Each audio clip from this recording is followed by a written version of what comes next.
বাবা এটা পর্যন্ত ভুলে যেতে পারে যে তুই বাবার নিজের মেয়ে।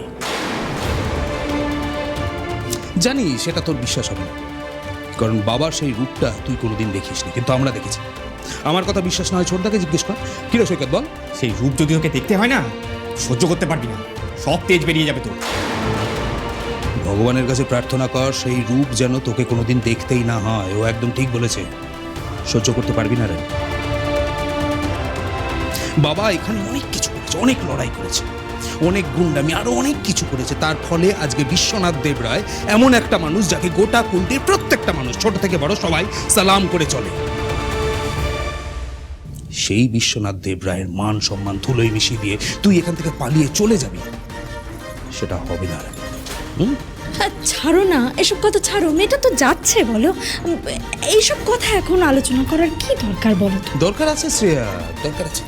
ও বুঝতে পারছে না, ও আমার বোন বলে এখনো পর্যন্ত ওকে খুব ভালো করে বলছি, কিন্তু ওকে এটা বুঝতে হবে যে হাত পা সব গোটা নিয়ে বাকি জীবনটা যদি খুব ভালো করে কাটাতে হয়, তাহলে এখান থেকে পালিয়ে যাওয়ার ফন্দি ফিকিরগুলো মাথা থেকে বার করতে হবে।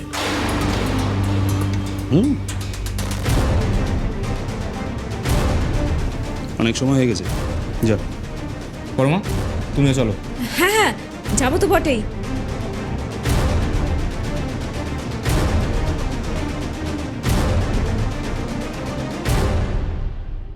চলো বড় বৌদি।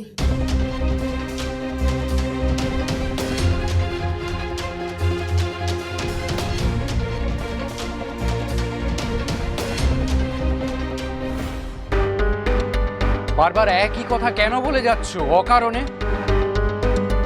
মাধুরী, মাকে নিয়ে ঘরে যাও, মাথায় একটু জল ঢালো, তাহলে যদি মাথা ঠান্ডা হয়। যাও। আমি যাচ্ছি, তুমি শান্ত হও। মা, আপনি প্লিজ শান্ত হন মা। বড় বৌমা, তো তপন দাসকে ফোন করো, আমার ছেলেকে ওনার কাছে নিয়ে যেতেই হবে। করবো, আমি বললাম তো ফোন করবো। ছোট মা, তুমি আগে নিজের মাথাটা ঠান্ডা করো।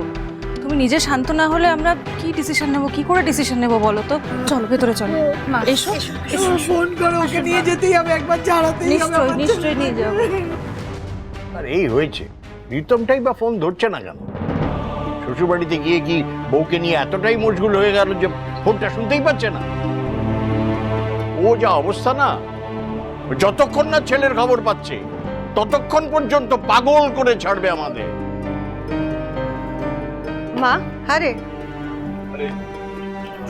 উমা, অনেক, তোমরা এখন কোথায় যাচ্ছ? আমাদের তো এবার বাড়ির দিকে এগোতে হবে। বিয়ে সবকিছুই তো ভালোভাবে কমপ্লিট হলো, এবার তো আবার কাজে কর্মে লাগতে হবে। কাজ মানে? তোমাদের পুজোর ছুটি শুরু হয়নি? না না, যাওয়াটা হবে। এই সুটকেসটা নিয়ে যা, ভেতরে রেখে আয়। যাওয়া ক্যান্সেল, এই সুটকেস ভেতরে। এই শোন, তোরা কিন্তু জয়কে আর রিতমকে ফোন করাটা বন্ধ করিস না, যতক্ষণ না পর্যন্ত ছেলের খবর পাচ্ছে ততদিন আমাদের পাগল করে ছাড়বে।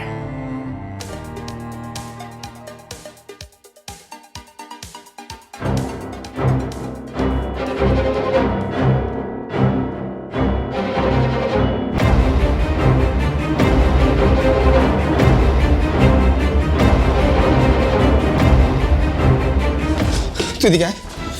আরে জয়, তোর কি মাথাটা পুরোপুরি খারাপ হয়ে গেছে? আরে তুই সেই বাইক নিয়ে কলকাতা থেকে এখানে চলে এলি রানীর সাথে দেখা করতে, মানে তোর কি কোনো বুদ্ধি শুদ্ধি কিচ্ছু নেই? সেজা, আমাকে একবার ওর সাথে দেখা করতেই হবে। সেদিনের পর থেকে আমার ওর সাথে একবারও কথা হয়নি। ফোন করছি, নট রিচেবল বলছে। তারপর তোরা বলছিস ওর বিয়ে ঠিক হয়ে গেছে। কোথাও তো একটা গন্ডগোল হচ্ছেই। রানী এরকম মেয়ে নয়, আমাকে ওর সাথে একবার সামনাসামনি কথা বলতেই হবে। সামনাসামনি কথা হলে তুমি কি বলবে জয় রানীকে? জয়, আমার মা বাবা প্রশ্ন করছে যে তুমি এখানে কেন এসছো। তোমাকে বললে কি তুমি বুঝতে পারছো না বলো তো, যে তোমাদের মধ্যে যাই ঘটেছে ওটা এখানে জানাজানি হয়ে গেছে জয়। এই মা বাবাকে কি উত্তর দেবো বলো তো? সবাই যদি জানতে পারে এখানে তুমি এসছো, কতটা অশান্তি হবে বুঝতে পারছো না? আর 4 দিন বাদে রানীর বিয়ে জয়। বৌদি, খুব ইম্পর্টেন্ট না হলে আমি এতদূর কেন আসতাম বলো? ঠিক আছে মানলাম, রানী যদি তোমার সাথে দেখা করেও নেয়, তুমি রানীকে কি বলবে? রানীকে বিয়ে করে নেবে তুমি? কি হলো বলো? বিয়ে? আমি তো বিয়ের কথা ভাবতেও পারি না। ক্যারিয়ারে কনসেন্ট্রেট করতে চাই। আর রানিও তো ঠিক এটাই চায়, তাই না? এত কম বয়সেও কেন বিয়ে করবে? এত ব্রাইট একটা মেয়ে, ও তো ডাক্তার হতে চায়। আর ও যেটা হতে চায় সেটা ওকে হতে দেওয়া উচিত নয় কি? জয়, রানীর জীবনে ওর বাবার কথাটাই লাস্ট কথা। তোমাকে আমি এতবার করে বোঝালাম, কাকুমুনিকে তুমি যে চেনো না জয়। কাকুমুনি মারাত্মক ইনফ্লুয়েন্সিয়াল লোক। ওনাকে দেখে যেরমটা মনে হয় না, উনি কিন্তু সেরমটা নন। কাকুমুনি একবার রেগে গেলে পুরো আলাদা একটা মানুষ। তাই এতবার করে বোঝাচ্ছি। এই যে তুমি এত রকচটা, কাকুমুনি যদি একবার রেগে যায় না, তোমার রাগ পাত্তাও পাবে না। আমি জানি তোমরা অনেকবার আমাকে রানীর বাবার ব্যাপারে বলেছো। আমি হয়তো তোমাদের খুব ডিস্টার্ব করে ফেলছি, কিন্তু আমি জাস্ট একবার রানীর সাথে কথা বলে। কি বলবো? সেদিনের ঘটনা নিয়ে আমার মধ্যে কোনো অপরাধ বোধ নেই, এটা রানীর জানা দরকার। ওর যেন কোনোভাবে এটা না মনে হয় যে আমি ওর সুযোগ নিয়েছি, ওকে ব্যবহার করেছি। আমি কোনো রকমভাবে হার্ট করতে চাই না ওকে, দ্যাটস ইট। আমি জাস্ট একবার দেখা করতে চাই। আমি রানীকে। উফ জয়, কাউকে আর কিছু বোঝাতে হবে না। তুমি কি বুঝতে পারছো না সেটা রানীকেও না, বরং সিচুয়েশনটা তুমি নিজে বোঝো। দেবো বলছি, ওর কথাটা একবারটি শোনো তাহলে। রিতম, তুমি সিচুয়েশন কেন বুঝতে পারো না বলো তো? তোমার ভাইয়ের কি এতটা ডেসপারেট হওয়া উচিত? তোমাকে এতবার করে বোঝাচ্ছি, সোমবার রানীর বিয়ে, তুমি তাও এখানে চলে এলে।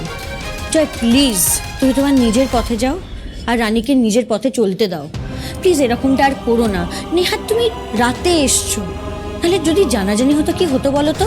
কাকুমুনির ছেলেপুলেরা চারিদিকে ঘুরে বেড়াচ্ছে।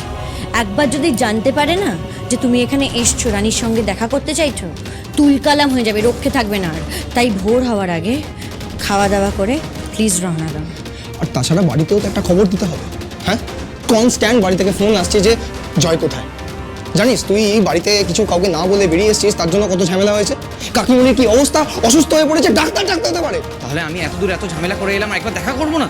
তোরা কেন বুঝতে পারছিস না? সোমবার দিন আমার লাইফের একটা ইম্পর্টেন্ট দিন। সেদিনকে আমি একটা নতুন নার্সিং হোম জয়েন করতে যাচ্ছি। একটা প্রেস মিট রেখেছে, আমার সিইও পুরোটা অ্যারেঞ্জ করছে। আর আমার এত একটা ইম্পর্টেন্ট স্পেশাল দিনে আমাকে প্রেজেন্ট থাকতেই হবে। আর আমি মনের মধ্যে কোনো রকমের আফসোস, কোনো পিছুটা না রেখে এগোতে চাই সেদিনটা। জয়, তোমাকে রানীকে ভুলে যেতেই হবে। ওর যে বিয়ে হয়ে যাচ্ছে সেটা নিয়ে তো আমি ওকে কিছু বলতে পারি না। ও খুব ভালো মেয়ে, ম্যাচিওরড, ব্যালেন্সড, সেন্সিটিভ। ও হয়তো নিশ্চয়ই আমার থেকে অনেক বেটার ছেলে ডিজার্ভ করে। ওই বিয়ে ডিসিশন নিয়েছে মানে নিশ্চয়ই ভেবে চিন্তে নিয়েছে। কিন্তু আমাদের মধ্যে যা ঘটে গেছে সেটা নিয়ে যেন আমাকে ভুল না বোঝে। ব্যাস, আমি শুধু এইটুকু ক্লিয়ার করে দিতে চাই, ও যেন আমাকে কোনো রকমভাবেই অপরচুনিস্ট না ভাবে। সেদিন কি রাত্রিবেলা নেশার ঘরে অবশ্য ও আমাকে কোনো রকমভাবে আটকায়নি। জয় আস্তে প্লিজ, তোমরা দুজনে একটু আস্তে কথা বলবে। মা বাবা বাইরের ঘরেই বসে রয়েছে। দেখো, আর কাউকে কিছু বলার জায়গা নেই। যেটা ঘটে গেছে সেটা ঘটে গেছে। সব থেকে বড় কথা হলো রানী নিজেকে সামলে নিয়েছে। সামলে নিয়েছে? আমাকে নিয়ে ভাবছে না একটু না? হ্যাঁ, সামলে নিয়েছে। জয়, ওর কাছে আর কোনো উপায় নেই। ওকে এই বিয়েটা করতেই হবে। এই বিয়েটা চাইলেও কেউ আটকাতে পারবে না। তাই জন্য বলছি, তুমি প্লিজ এখান থেকে ভোর হওয়ার আগে চলে যাও। বৌদি প্লিজ, আমি একবার রানীর সাথে দেখা করে ওকে সরি বলতে চাই। যা হয়েছে তাতে আমরা দুজন সমান অংশীদার। ওকে তো একা দায়ী করা যায় না, তাই ওকে একা দায়ী কেন করা হচ্ছে? প্লিজ একবার ওর সাথে দেখা করে সরি বলতে চাই। প্লিজ একবার, জাস্ট একবার, দ্যাটস ইট। আর কিচ্ছু না, নাথিং এলস।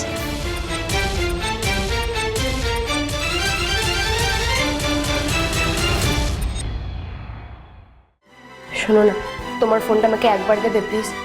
আমার খুব দরকার। এই নাও। Thank you. রানী, তুমি? তুমি এখানে কবে এসেছো? আজকেই। তুমি যখন কুলটিতে এসেছো, একবার হলেও আমি তোমার সঙ্গে দেখা করতে চাই। হ্যাঁ হ্যাঁ, আমি আসবো। তুমি